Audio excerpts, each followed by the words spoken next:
गिरजा संत समागम, समन लाभ कछुआन, बिनु हरि कृपा न होई सो, गावहीं वेद पुराण।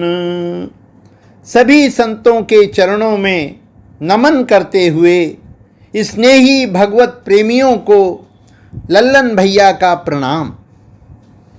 आज ये सेवक श्री राम समाधि आश्रम परम पूज्य परम संत थानेदार साहिब के पवित्र जीवन से जुड़े यूट्यूब चैनल के माध्यम से अत्यंत विनम्रतापूर्वक संत मत के मुख्य साधनों के विषय में क्रमवार चर्चा करना चाहता है।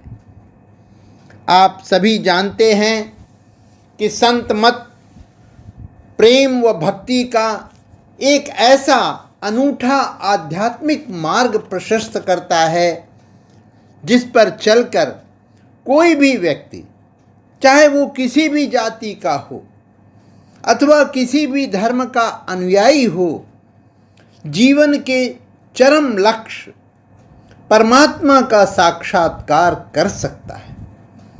इस मार्ग में गृहस्थ जीवन व्यतीत करते हुए साधक सत्संग, सतगुरु व सतनाम के सहारे प्रेम, दया व सद्व्यवहार जैसे सद्गुणों को धारण करके परमात्मा की समीपता प्राप्त करता है।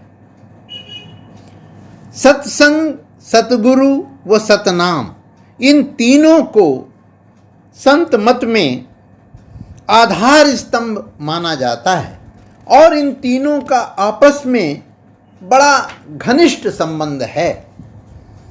सत्संग के बिना सद्गुरु नहीं मिलते और सद्गुरु के बिना सतनाम की प्राप्ति नहीं होती।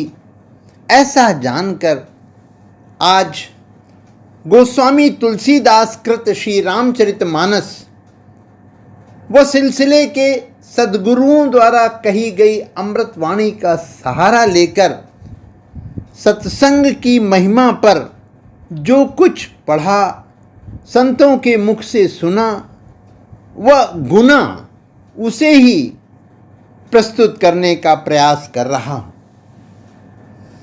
प्रबुद्ध भगवत प्रेमी श्रोताओं से मेरा विनम्र निवेदन है कि संतों की पवित्र वाणी को गुरुमय होकर सुने, निश्चित ही आनंद की अनुभूति होगी। सत्संग का अर्थ है संत का साहचर्य या संत का साथ।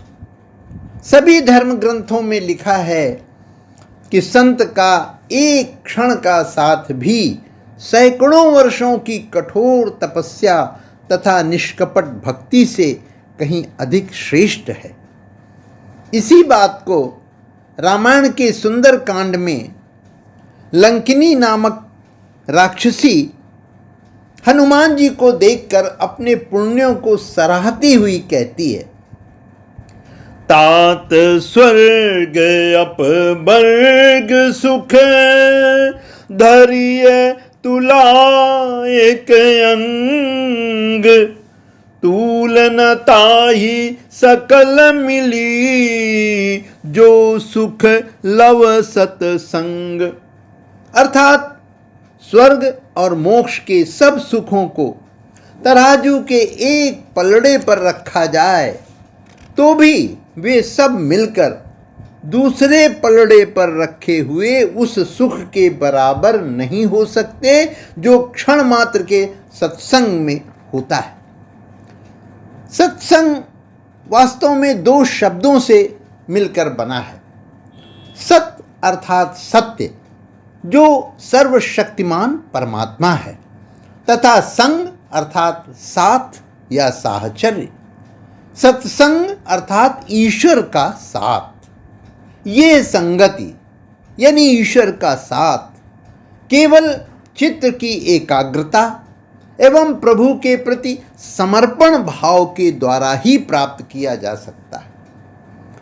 ये एक ऐसी मानसिक स्थिति है जिसे सतगुरु के सत्संग के बिना कोई भी प्राप्त नहीं कर सकता। इस प्रकार सत्संग को सत्य की संगति भी कहा जा सकता है, और सत्य तो ईश्वर का पर्यायवाची है। ईश्वर वही प्रकट होता है जहाँ सतगुरु होता है तथा जहाँ ईश्वर के सच्चे भक्त एकत्र होते हैं।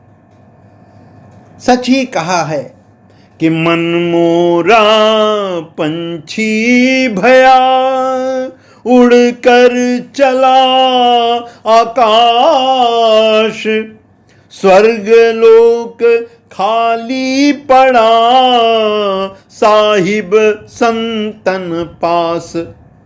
यानी मेरा मन पक्षी की भांति आकाश की ओर उड़कर चला और ईश्वर की तलाश में वो स्वर्ग तक पहुंच गया, किंतु ईश्वर मुझे वहां नहीं मिला, क्योंकि वो तो संतों अर्थात आत्म साक्षात्कृत महात्माओं के साथ था।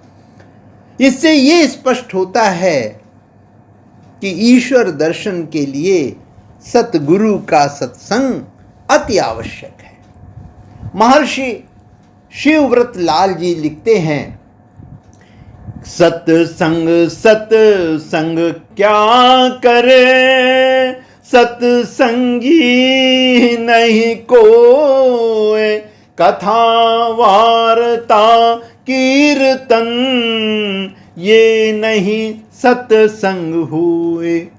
सत का संग सत्संग है और नहीं सत्संग, सतगुरु संग सत्संग है, करे भरम को भंग। सत्संग की महिमा के विषय में गोस्वामी जी ने बालकांड के प्रारंभ में ही सविस्तार वर्णन किया है। मुद मंगलमय संत समाजू, जो जग जंगम तीरथ राजू, राम भक्ति जहाँ सुर सरिधारा, सरसई ब्रह्म विचार प्रचारा। संतों का समाज आनंद और कल्याणमय है। तुलसीदास जी ने इसकी तुलना जगत में चलते फिरते तीर्थराज यानी प्रयाग से की है। आप जानते हैं कि प्रयागराज में 3 पवित्र नदियों का संगम है, गंगा, यमुना और सरस्वती। गंगा जी की धारा और कुछ नहीं, राम भक्ति है। सरस्वती जी को ब्रह्म विचार का प्रचार कहा है गोस्वामी जी ने, और सूर्य तनया यमुना जी को विधि निषेध में कलिमल हरनी, ये कहकर संत समाज के महत्व को दर्शाया है। विधि और निषेध अर्थात ये करो और ये न करो। कर्मों की सारी कहानियां इतने में ही निहित हैं। संतों का समाज यमुना जी की धारा के समान पापों को हरने वाली है। विधि निषेधमय कलिमल हरनी, कर्म कथा रवि नंदनी बरनी, हरिहर कथा विराजत बेनी, सुनत सकल मुद मंगल देनी। संतों के समाज में जहाँ सत्संग होता है, भगवान विष्णु और शंकर जी की कथाएं त्रिवेणी के रूप में सुशोभित होती हैं, जो सुनते ही सब आनंद और कल्याणों को देने वाली हैं। इतना ही नहीं, उस संत समाज रूपी प्रयाग में अपने धर्म में जो अटल विश्वास है वो अक्षयवट है। शुभ कर्म ही उस तीर्थराज का समाज है। ऐसा होता है शुद्ध सात्विक संत समाज। जो सब देशों में सब समय सभी को सहज ही में प्रयास करने पर प्राप्त हो सकता है। अतः प्रयास तो करना ही होगा। जिज्ञासु जब पूरी श्रद्धा व विश्वास के साथ ऐसे संत समाज के सत्संग का आदर पूर्वक सेवन करता है तो उसके सारे क्लेश नष्ट होने लगते हैं। परम संत समर्थ सद्गुरु महात्मा रामचंद्र जी महाराज, श्री पूज्य लाला जी महाराज ने स्पष्ट शब्दों में चेतावनी देते हुए कहा था कि साधु समाज में प्रवेश करते वक्त 4 बातों पर ध्यान देना और अमल में लाना निहायत जरूरी है। पहला श्रद्धा यानी एतिकाद, व दूसरा विश्वास, यकीन और भरोसा। बिना इसके कोई फायदा नहीं होता। श्रद्धा और विश्वास सत्संग में बैठकर श्रवण व मनन करके पैदा किया जा सकता है। जब सोहबत में आकर बातों को सुनेगा और फिर गौर व फिक्र करेगा तो नतीजा पर खामखां पहुंच सकेगा। आपने वार्निंग देते हुए कहा था, जब तक दिल गवाही न दे उस वक्त तक अभ्यास के मैदान में नहीं आना चाहिए, और जब आ गया तो फिर साधक को दोनों सिद्धांत काम में लाने पड़ेंगे, अन्यथा फायदे की उम्मीद रखना बेकार है। परम पूज्य लाला जी साहिब की स्पष्टवादिता की ये अनूठी मिसाल है जो उन्होंने सत्संग के विषय में कही थी। संतों का ये तीर्थराज अलौकिक है, अकथनीय है, तत्काल फल देने वाला है, उसका प्रभाव प्रत्यक्ष है। अपने अपने जीवन का हम निरूपण करें तो निश्चित रूप से निष्कर्ष पर पहुंच सकेंगे। देखिए तुलसीदास जी क्या कह रहे हैं। सुनी समुझहि जन मुदित मन, मज्जहि अति अनुराग, लाहि चारि फल अछत तनु, साधु समाज प्रयाग। जो मनुष्य इस संत समाज रूपी तीर्थराज का प्रभाव प्रसन्न मन से सुनते और समझते हैं और फिर अत्यंत प्रेम पूर्वक इसमें गोते लगाते हैं, वे इस शरीर के रहते ही धर्म, अर्थ, काम, मोक्ष चारों फल पा जाते हैं। इस सत्संग रूपी तीर्थराज में स्नान का फल तत्काल ऐसा देखने में आता है कि कौवे कोयल बन जाते हैं और बगुले हंस। इसे सुनकर आश्चर्य नहीं करना चाहिए, क्योंकि सत्संग की महिमा किसी से भी छिपी नहीं है। सत्संग के प्रभाव से ही वाल्मीकि, नारद, अगस्त्य जी क्या से क्या हो गए। सबने अपने मुखों से अपने जीवन का वृत्तांत कहा है। निश्चित मानिए कि संसार में जिसने जिस समय जहाँ कहीं भी जिस किसी यत्न से बुद्धि, कीर्ति, सद्गति, विभूति, ऐश्वर्य और भलाई पाई है, सो सब सत्संग का ही प्रभाव समझना चाहिए। तुलसीदास जी ने लिखा है कि मति की रति गति भूति भलाई, जब जेहि जतन जहाँ जे पाई, सो जानब सत्संग प्रभाव, लोकहु वेदना आन उपाऊ। एक बात और अत्यंत महत्वपूर्ण है। ज्ञान बहुत हो गया, बड़ी बड़ी डिग्रियां धारण कर ली, और कलयुग में तो अब ज्ञानियों की बाढ़ सी आ गई है, परंतु सत्संग के अभाव के कारण विवेक जागृत नहीं हो सका। विधि निषेध का ज्ञान नहीं हो सका, यानी क्या करना है, क्या नहीं करना है, क्या उचित है, क्या अनुचित है, इसका बोध सत्संग में आने पर ही हो पाता है।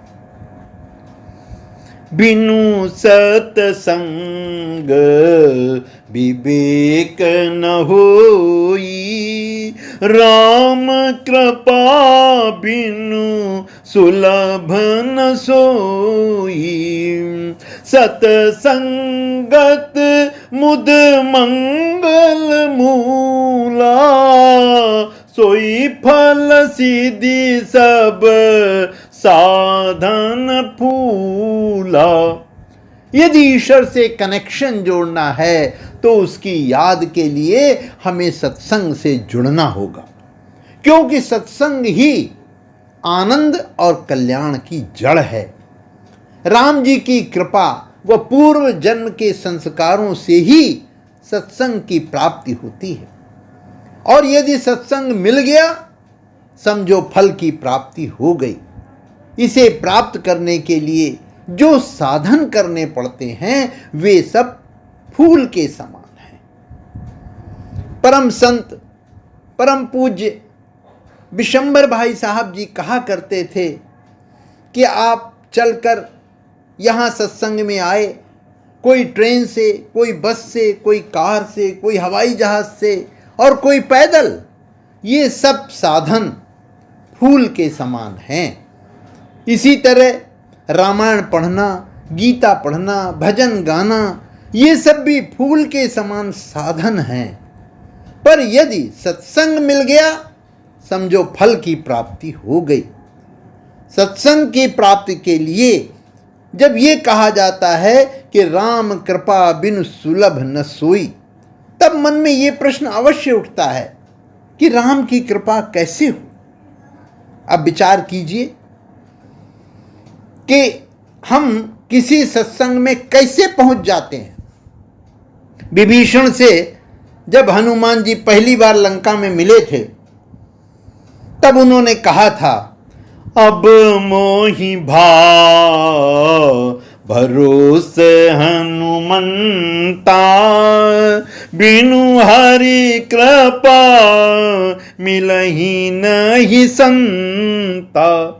इसी तरह हरि की कृपा से ही कोई न कोई हमें सत्संग में पहुंचा देता है और हम उसके साथ यहाँ खींचे चले आते हैं। उनकी कृपा से ही सब काम होते हैं, नाम चाहे जिसका हो। ये भी कहा गया है कि बड़े भाग्य से सत्संग की प्राप्ति होती है। पूर्व जन्मों के पुण्यों के फल स्वरूप ही संतों से मिलन होता है।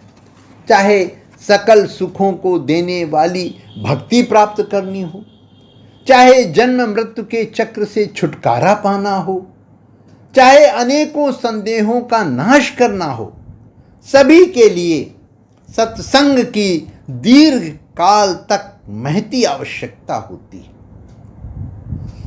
देखिए कुछ चौपाइयों में गोस्वामी जी ने क्या लिखा है कि बड़े भाग पाइब सत्संगा, बिनहि प्रयास होई भव भंगा। तब ही होई सब संशय भंगा, जब बहुकाल करिय सत्संगा। इस चौपाई से याद आ रही है एक कथा जो परम संत समर्थ सद्गुरु महात्मा रघुवर दयाल जी महाराज श्री पूज्य चच्चा जी ने प्रेमी भाइयों को 8 अगस्त 1934 को सुनाई थी, जिसका वर्णन पीयूष वाणी में किया गया है। उन्होंने कहा था कि एक बादशाह को, ये कथा है जो उन्होंने सुनाई थी कि एक बादशाह को राम नाम सीखने की अभिलाषा हुई। एक महात्मा की सेवा में गया। उन्होंने कहा पहले जाकर हीरा परखने का गुण सीखाओ, तब तुम्हें राम नाम सिखाऊंगा। वे जौहरी के यहाँ गए। उसने कहा कि आप मेरे यहाँ कुछ दिन रहें तब ये गुण आपको मिल सकेगा। निदान 12 वर्ष तक वो वहाँ रहे और तब जाकर के हीरे की परख आई। फिर जौहरी ने कहा कि अब अपने हाथों से मुझे चिलम भरकर पिलाओ। तब बादशाह ने ये भी सेवा की। उससे उनका अभिमान दूर हुआ और उसे गुरु की महिमा समझ में आई।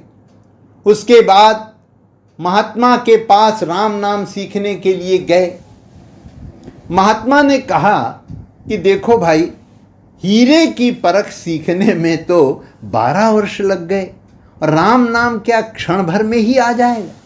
कुछ समय यहाँ निवास करो, धीरे धीरे अंतर का मल दूर होगा, तब राम नाम आप ही आप चमक उठेगा। और इसीलिए कहा है, तब ही होई सब संशय भंगा, जब बहुकाल करिय सतसंगा। आज धन्य मैं धन्य अति, यद्यपि सब विदहीन, निज जन जानी राम मोही, संत समागम दी। बड़े भाग्यशाली हैं वे सभी जिन्हें सत्संग की प्राप्ति हुई है, जिसका मुख्य उद्देश्य भक्ति के मार्ग पर अग्रसर होना है। अब भक्ति क्या है? ये तो सुख की खान, वह अपने आप में स्वतंत्र है।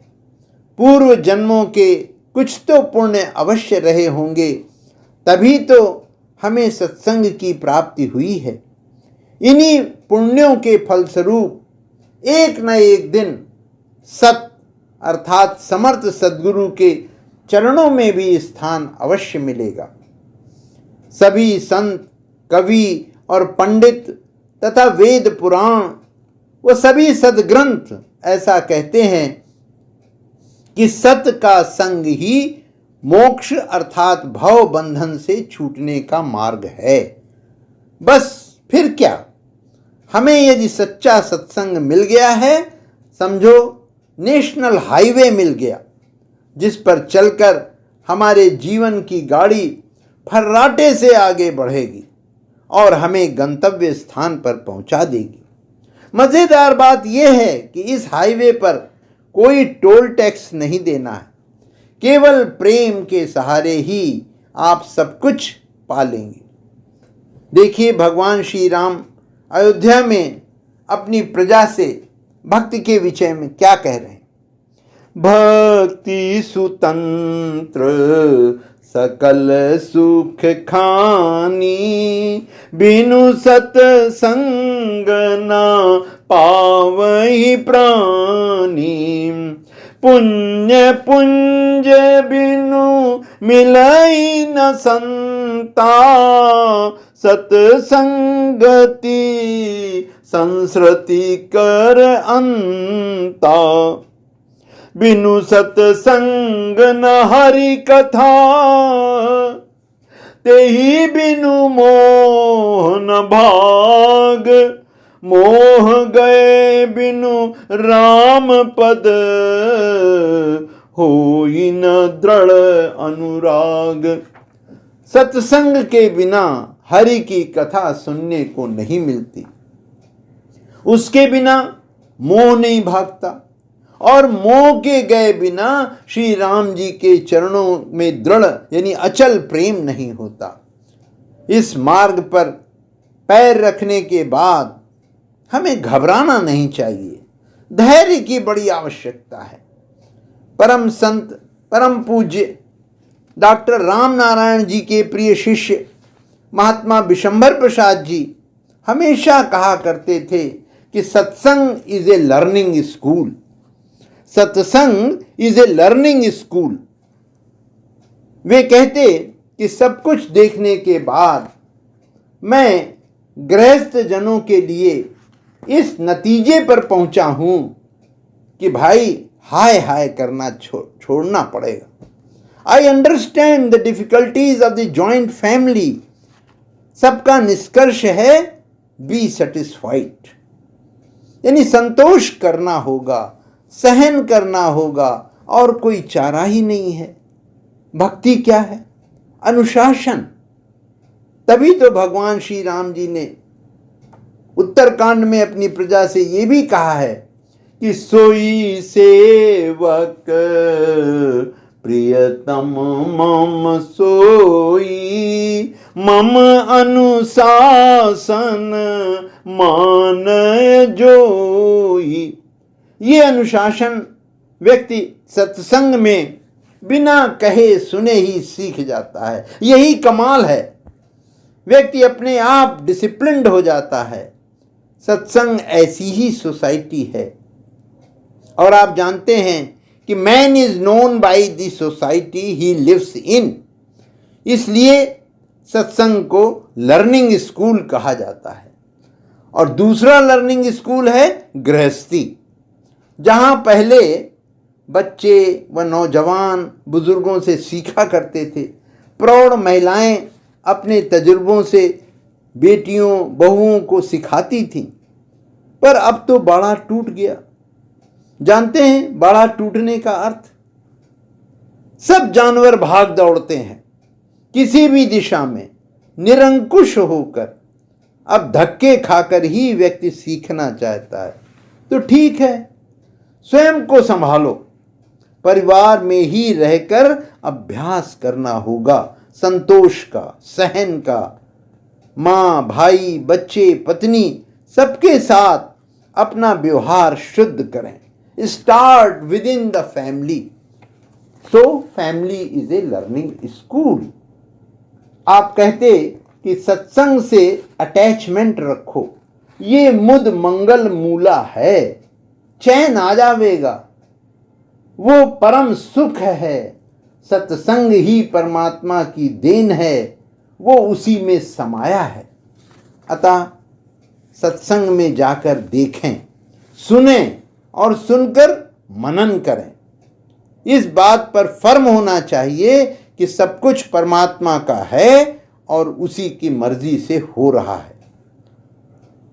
सब लोग अपने अपने गुण, कर्म और स्वभाव लेकर पैदा हुए हैं। कोई किसी को बदल नहीं सकता। इसलिए सत्संगी को अभ्यास करने की जरूरत होती है। सिया राम हैं सबके दिलों में, ऐसा जानकर किसी से घृणा न करें। तेरा मेरा छूटने का अभ्यास करना चाहिए। इसके लिए श्री राम जी ने कहा है कि भैया कनेक्शन जोड़े रहो, सबके साथ सहजता से स्नेह करें, बिल्कुल स्वाभाविक, कोई दिखावा नहीं, कोई छल कपट नहीं। ऐसा कहा करते थे हमारे सिलसिले के सभी संत, जो सबसे निश्चल प्रेम करते थे। वाल्मीकि जी के आश्रम पर जाकर श्री राम जी ने उनसे पूछा था कि कृपया वो स्थान बतलाइए जहां मैं लक्ष्मण और सीता सहित जाऊं। वाल्मीकि जी हंसने लगे और उन्होंने कहा, प्रभु वो स्थान बता दीजिए कि जहां आप न हो। फिर उन्होंने संतों के हृदय रूपी अनेक स्थानों में निवास का आग्रह किया।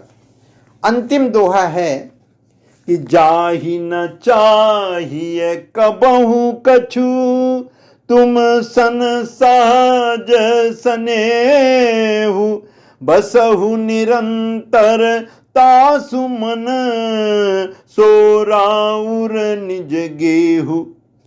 राम नाम का अभ्यास जो सत्संग में बताया जाता है, करने से सब विनम्र होकर नतमस्तक हो जाते हैं। सांप अगर फुफकारता हुआ आता होगा तो रुक जाएगा, बिगड़ैल सांड रास्ता बदल देगा। अतः अब हम सबको ये समझ में आ जाना चाहिए कि देह धरे कर यह फल भाई, भजिए राम सब काम बिहाई। नहीं कलि करम न भगति विवेकु, राम नाम अवलंबन एकु। सत्संग में जाकर जो साधक राम कथा का श्रवण करते हैं, उनके सभी संशय धीरे धीरे दूर होने लगते हैं, और जो रामचरित्र की कथाओं की आपस में चर्चा करके उसे हृदय से स्वीकार लेते हैं, वे तो फिर बस इस अथाह भवसागर को गौ के खुर से बने गड्ढे की भांति पार कर जाते हैं। राम कथा सुंदर करतारी, संशय बिहग उड़ावन हारी। कहीं सुनहि अनुमोदन करही, ते गोपदैव भवनिधि तरही। सत्संग की महिमा के विषय में हम सब ने परम संत समर्थ सद्गुरु महात्मा रघुवर दयाल जी महाराज के उपदेशों पर परम पूज्य महात्मा शिव नारायण दास गांधी जी ने जो पुस्तक लिखी, जिसका कि नाम पीयूषवाणी है, और इस पुस्तक को श्री राम रघुवर आश्रम द्वारा प्रकाशित किया गया। उस पुस्तक में वशिष्ठ जी व विश्वामित्र जी की कथा के बारे में आप लोगों ने जरूर पढ़ा होगा कि 1.25 लाख वर्षों की तपस्या से कुछ काम न चला, केवल 2.25 घड़ी के सत्संग के प्रभाव से पृथ्वी रुक गई। शेषनाग जी पृथ्वी का भार छोड़कर बाहर आए और फिर विश्वामित्र जी को ज्ञानोपदेश दिया। इसी तरह सत्यनामृत कथा के 2 अध्याय में हमने पढ़ा कि अजामिल का दिल सत्संग के प्रभाव से एक क्षण में ऐसा पिघल गया कि वो लुटेरे से भक्त अजामिल बन गया, क्योंकि शब्द शब्द में भेद है, शब्द शब्द में दांव, एक शब्द मेला करे, एक शब्द करे घाव। कबीर साहब ने सच ही कहा है कि जहां बाज बासा करे, पंछी रहत न कोय, जिस घट प्रेम प्रकाशिया, सब कुछ गया भिगोए। मन पंछी जब लग उड़े, विषय वासना माही, प्रेम बाज की झपट में, तब लग आयो नाही। हमारे संतों ने कहा है कि ईश्वर को प्राप्त करने के लिए गृहस्थी छोड़कर जंगलों में भटकने की आवश्यकता नहीं, वो घर पर रहने पर भी प्राप्त हो सकता है। कठिन तपस्या के बाद उन्होंने प्रेम व भक्ति का ऐसा अनूठा सम्मिश्रण प्रस्तुत किया कि फिर साधकों के लिए ज़्यादा कुछ पढ़ने की आवश्यकता नहीं। यदि कुछ बचता है तो वो है अमल, अर्थात संत मत के बताए हुए सिद्धांतों को अपने जीवन में उतारना। उन्होंने हम सबको जो गुरु से प्रेम करना सिखाया, उसे अब अमली जामा पहनाने का समय आ गया है, क्योंकि पोथी पढ़ी पढ़ी जग मुआ, पंडित भयान कोय, 2.5 आखर प्रेम का, पढ़े सो पंडित हुए। श्री राम जी की कृपा से सत्संगी भाइयों को विशुद्ध संतों की प्राप्ति हुई है, जिसके फलस्वरूप सत्संग में पहुंचकर हम भक्ति की ओर उन्मुख होते हैं। संत विशुद्ध मिलही परिते ही, चित वही राम कृपा करिजे ही, सब कर फल हरि भगति सुहाई। सो बिनु संतना काहू पाई, अस विचारी जोई कर सत्संगा। राम भगति तेहि सुलभ विहंगा। भगवान शंकर पार्वती जी से कह रहे हैं कि गिरजा संत समागम, समन लाभ कछुआन। बिनु हरि कृपा न होई सो, गावहि वेद पुराण। वार्ता के प्रारंभ में कहा गया था कि श्री पूज्य लाला जी महाराज, उन्होंने 4 बातों पर ध्यान देने व अमल में लाने की हिदायत की है। पहला, श्रद्धा व विश्वास। ये 2 चीजें सत्संग में बैठकर ही हो पाती हैं, और जब सत्संग के द्वारा सद्गुरु की प्राप्ति हो जावे, तब फिर तीसरी बात है कि गुरु से कुछ भी छिपाना नहीं चाहिए। देखिए, एक दोहे में सब कुछ कह दिया गया है कि गुरु से कछु न दुराइए, गुरु से झूठ न बोल। बुरी भली खोटी खरी, गुरु आगे सब खोल। इसके बाद फिर उन्होंने जो और हिदायतें दी, उनमें से पहली ये है कि गुरु के द्वारा जो आज्ञा मिले उसे निहायत मजबूती यानी दृढ़ता और हिम्मत से बाल बाल तामील करने की कोशिश करे, उसके ऊपर दृढ़ रहने की कोशिश करे। जो कुछ गुरु महाराज कहें उस पर श्रद्धा विश्वास के साथ उसके ऊपर कायम रहने का प्रयत्न करना चाहिए। ये चौथी महत्वपूर्ण बात है जिसे कि कहते हैं आज्ञा पालन। और इसी बात को गोस्वामी जी ने इन चौपाइयों में कहा है कि मातु पिता गुरु प्रभु कई बानी, बिनहि विचार करिय शुभ जानी।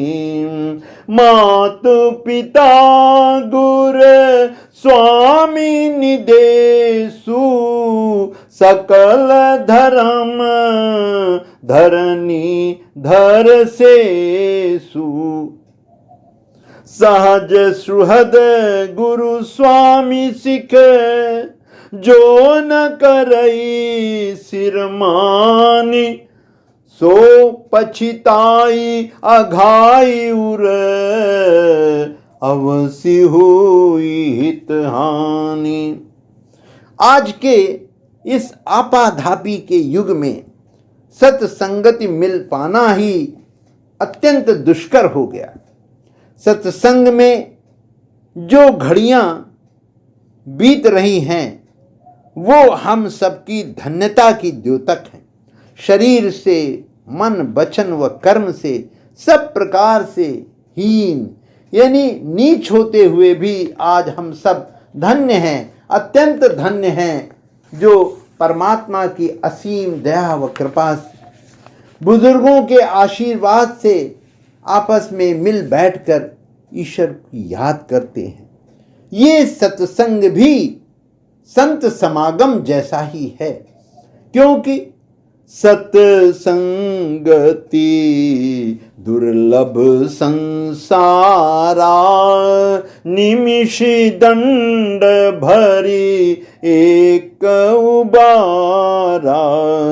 धन्य घरी सोई जब सत्संगा, धन्य जन्म द्विज भगति अभंगा।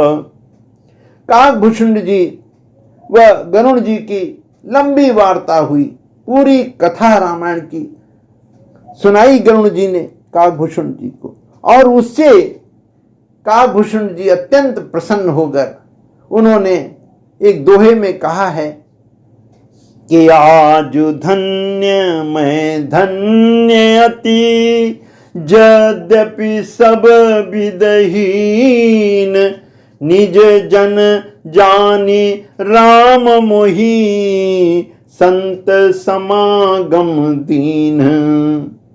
भक्ति और सत्संग की महत्ता को जानते ही भगवान श्री राम जब अयोध्या के राज सिंहासन पर बैठे तो सर्वप्रथम देवताओं ने स्तुति की, फिर भाटों के रूप में चारों वेदों ने गुणगान किया।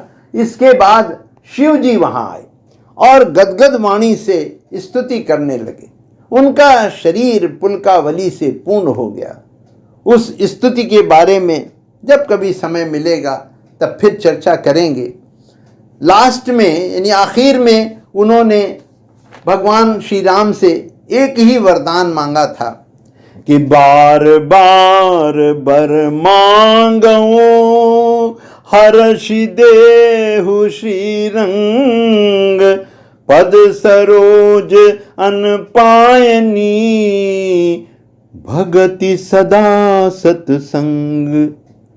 यानी भगति और सत्संग, यही दो बातें ही भगवान शंकर ने भी भगवान श्री राम जी से मांगी हैं। इतना कहते हुए वाणी को यहीं विराम देता हूँ। जय श्री राम।